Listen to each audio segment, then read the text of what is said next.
Hello everyone, আসসালামু আলাইকুম। আশা করি আপনারা সবাই ভালো আছেন। চলে আসলাম নতুন একটা ভিডিও নিয়ে। বাইরের পরিবেশটা অনেক সুন্দর, অনেক ঘন কুয়াশা পড়েছে।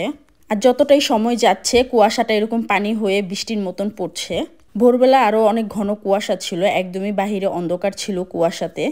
সকাল সকাল আয়ান ডে কেয়ারে যাবে আর আয়ানের জন্যই নাস্তা রেডি করছি। সকাল সকাল আয়ান একদমই খাবার খেতে চায় না, প্রতিদিনই বিরক্ত করে খাবার নিয়ে। তাই আজকে শর্টকাটে খাবারগুলোই দিচ্ছি, দুধ আর রুটি দিব। আয়ন হলো খালি দুধটা একদমই খেতে চায় না।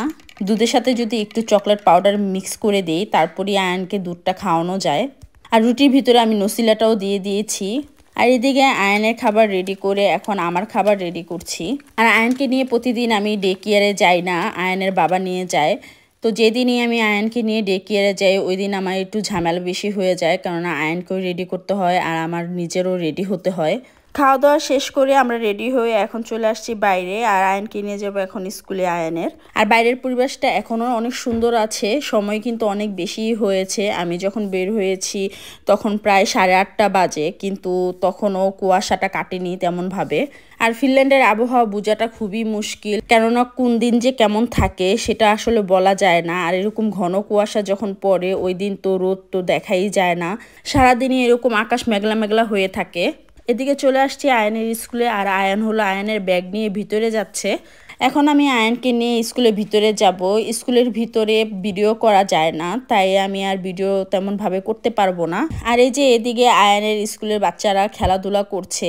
আর এই ভিডিওটা আমি গেটের বাইরে থেকেই করেছি, যেন আপনাদের সাথে একটু শেয়ার করতে পারি। আয়নকে স্কুলে রেখে আমি হলো বাইরে হাঁটতে বের হয়েছি।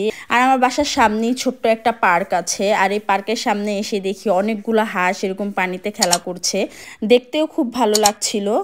সকাল সকাল এরকম ঠান্ডা পরিবেশে এরকম একটা দৃশ্য দেখতে কিন্তু বেশ ভালোই লাগে। আর ফিনল্যান্ডের সব জায়গায় কিন্তু হাঁস দেখা যায় না, যেখানে লেক আছে ওইখানেই বেশি হাঁস দেখা যায়। আর আমি যখনই এই পার্কটার মধ্যে আসি আর এখানে এরকম অনেকগুলো হাঁস দেখতে পাই আর দেখতে ভালোও লাগে। এদিকে বাসায় এসেই রান্নাবান্না শুরু করে দিয়েছি, আর এখানে হলো ডাঁটা শাক রান্না করছি।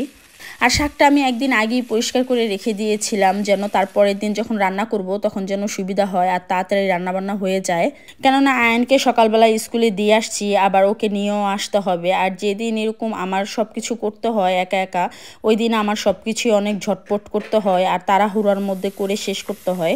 আর এদিকে আমি মাছ রান্না করার জন্য মশলা কষিয়ে নিয়েছি, আর এখানে আমি পানি দিয়ে দিচ্ছি, কেননা যেহেতু ফ্রোজেন মাছ তাই আমি আগেই পানি দিয়ে দিচ্ছি। আর এই তো পানিটা বলক চলে আসছে, আর এখন হলো আমি টমেটো দিয়ে দিচ্ছি আর তার সাথে মাছটাও দিয়ে দিব।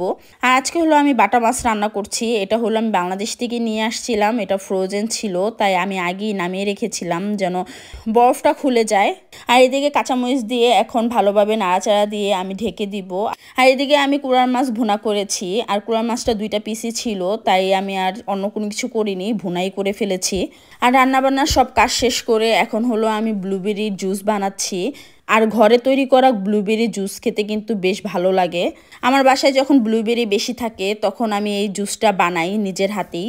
আর এই ব্লুবেরির রেসিপিটা একদমই সহজ, যদি আপনাদের কারো লাগে আমাকে অবশ্যই জানাবেন। আজকের ভিডিওটা আপনাদের কাছে কেমন লেগেছে চাইলে আপনারা আমাকে কমেন্টে জানাতে পারেন। আজকের ভিডিওটা এই পর্যন্তই, দেখা হবে নেক্সট ভিডিওতে। আল্লাহ হাফেজ।